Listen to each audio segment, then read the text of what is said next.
السلام علیکم۔ علم ٹی وی میں آپ سب کو خوش آمدید۔ خالد اٹھا، دھری جاڑ کر لپیٹی اور گھوڑے کی زین کے ساتھ باندھ کر سوار ہوا اور مدینہ کی سمت چل پڑا۔ اس نے ذہن کو یادوں سے خالی کر دینا چاہا، لیکن اس کا ذہن مدینہ پہنچ جاتا، جہاں رسول اللہ صلی اللہ علیہ وسلم تھے اور جو تبلیغ اسلام کا مرکز بن گیا تھا۔ آپ صلی اللہ علیہ وسلم کا خیال آتے ہی اس کا ذہن پیچھے چلا جاتا اور اسے وہ منظر دکھاتا جس کے خالق حضور صلی اللہ علیہ وسلم تھے۔ اس کے ذہن میں ہند کے الفاظ یاد آئے جو اس نے اپنے خاوند ابو سفیان سے کہے تھے، میں اپنے باپ اور چچا کو بھول سکتی ہوں۔ ہند نے کہا تھا، کیا میں اپنے لخت جگر حنظلہ کو بھی بھول جاؤں؟ ماں اپنے بیٹے کو کیسے بھول سکتی ہے؟ اللہ کی قسم، میں محمد کو اپنے بیٹے کا خون معاف نہیں کروں گی۔ یہ لڑائی محمد نے کرائی ہے، میں حمزہ اور علی کو نہیں بخشوں گی۔ وہ میرے باپ، میرے چچا اور میرے بیٹے کے قاتل ہیں۔ میرے خون کو صرف میرے بیٹے کا قتل گرما رہا ہے۔ ابو سفیان نے کہا تھا، مجھ پر اپنے بیٹے کے خون کا انتقام فرض ہو گیا ہے۔ میں سب سے پہلے یہ کام کروں گا کہ محمد کے خلاف زبردست فوج تیار کر کے اسے آئندہ لڑنے کے قابل نہیں چھوڑوں گا۔ مشہور مورخ اور وقائع نگار وقتی لکھتا ہے کہ اگلے ہی روز ابو سفیان نے تمام سرداروں کو بلایا۔ ان میں زیادہ تعداد ان سرداروں کی تھی جو کسی نہ کسی وجہ سے جنگ بدر میں شریک نہیں ہو سکے تھے، اور ان میں سے ہر ایک کا کوئی نہ کوئی عزیز اس جنگ میں مارا گیا تھا۔ سب انتقام کا ارادہ لے کر اکٹھے ہوئے۔ کیا مجھے زیادہ باتیں کرنے کی ضرورت ہے؟ ابو سفیان نے کہا، میرا اپنا جوان بیٹا مارا گیا ہے، اگر میں انتقام نہیں لیتا تو مجھے جینے کا کوئی حق نہیں۔ سب ایک ہی بار بولنے لگے۔ وہ اس پر متفق تھے کہ مسلمانوں سے بدر کی شکست کا انتقام لیا جائے، لیکن آپ میں سے کوئی بھی اپنے گھر میں نہ بیٹھا رہے۔ خالد نے کہا، بدر میں ہم صرف اس لیے ذلت میں گھرے کہ سردار گھروں میں بیٹھے رہے اور ان لوگوں کو لڑنے بھیج دیا جو قریش کی عظمت کو نہیں سمجھتے تھے۔ کیا میرے باپ کو بھی قریش کی عظمت کا خیال نہ تھا؟ خالد کے چچزاد بھائی اکرمہ، جو ابو جہل کا بیٹا تھا، برہم ہوتے ہوئے کہا، کیا صفوان بن امیہ کے باپ کو بھی قریش کی عظمت کا خیال نہ تھا؟ تم کہاں تھے الولید کے بیٹے؟ ہم یہاں ایک دوسرے سے لڑنے کے لیے اکٹھے نہیں ہوئے۔ ابو سفیان نے کہا، خالد، تمہیں ایسی باتیں نہیں کرنی چاہیے تھی جس سے کوئی اپنی بے عزتی محسوس کرے۔ ہم میں سے کوئی بھی عزت والا نہیں رہا۔ خالد نے کہا، ہم سب اس وقت تک بے عزت رہیں گے جب تک ہم محمد صلی اللہ علیہ وسلم اور اس کے چیلوں کو ہمیشہ کے لیے ختم نہیں کر دیتے۔ مجھے اپنے گھوڑوں کے سموں کی قسم، میرے خون کی گرمی نے میرے آنکھیں جلا دی ہیں۔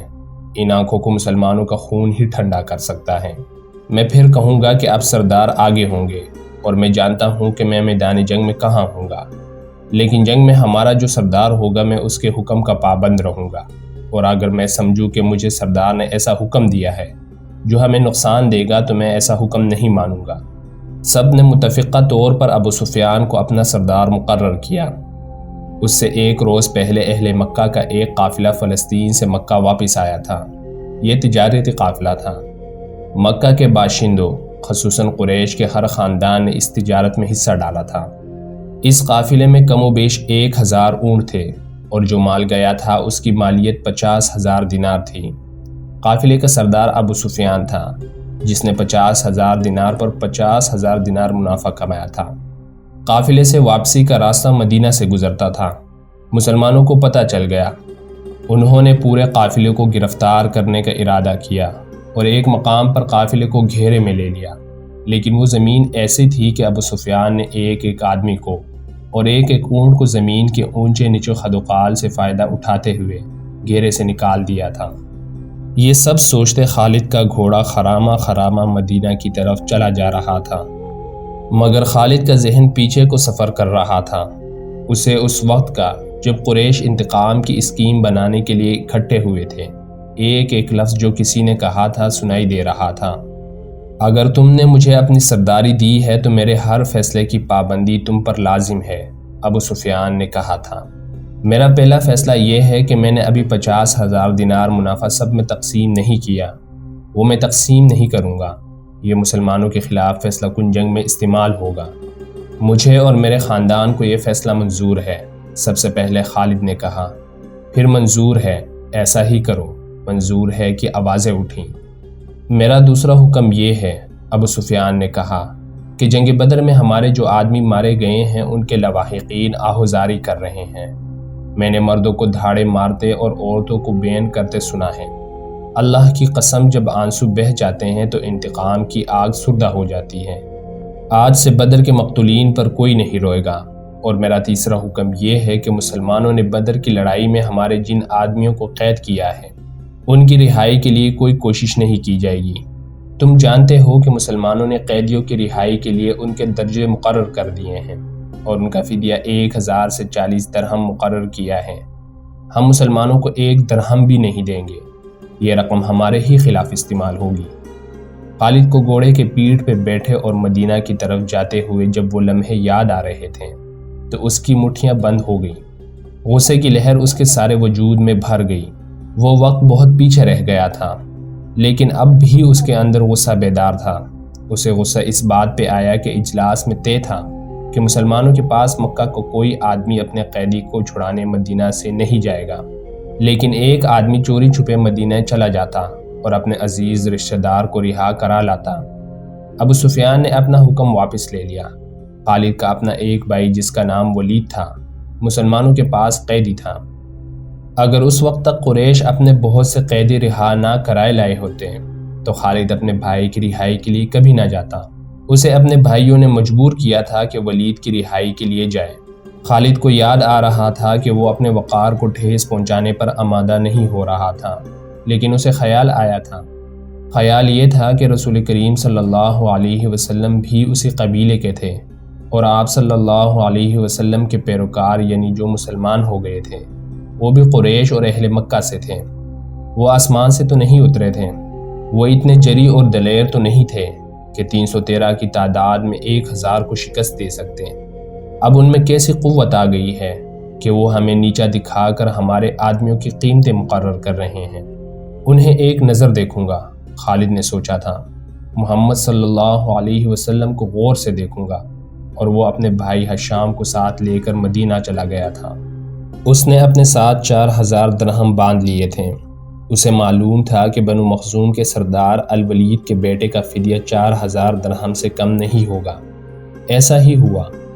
اس نے مسلمانوں کے ہاں جا کر اپنے بھائی کا نام لیا تو ایک مسلمان نے جو قیدیوں کی رہائی اور فدیے کی وصولی پہ مامور تھا کہا کہ 4000 درہم ادا کرو، ہم فدیے میں کچھ رعایت چاہتے ہیں۔ خالد کے بھائی حشام نے کہا، تم لوگ آخر ہم سے ہو، کچھ پرانے رشتوں کا خیال کرو، مگر اب ہم تم سے نہیں ہیں۔ مسلمانوں نے کہا، ہم اللہ کے رسول صلی اللہ علیہ وسلم کے حکم کے پابند ہیں، کیا ہم تمہارے رسول اللہ صلی اللہ علیہ وسلم سے بات کر سکتے ہیں؟ حشام نے پوچھا۔ حشام، خالد نے گرج کر کہا، میں اپنے بھائی کو اپنے وقار پر قربان کر چکا تھا، مگر تم مجھے ساتھ لے کر آئے۔ یہ جتنا مانگتے ہیں انہیں دے دو، میں محمد صلی اللہ علیہ وسلم کے سامنے جا کر رحم کی بھیک نہیں مانگوں گا۔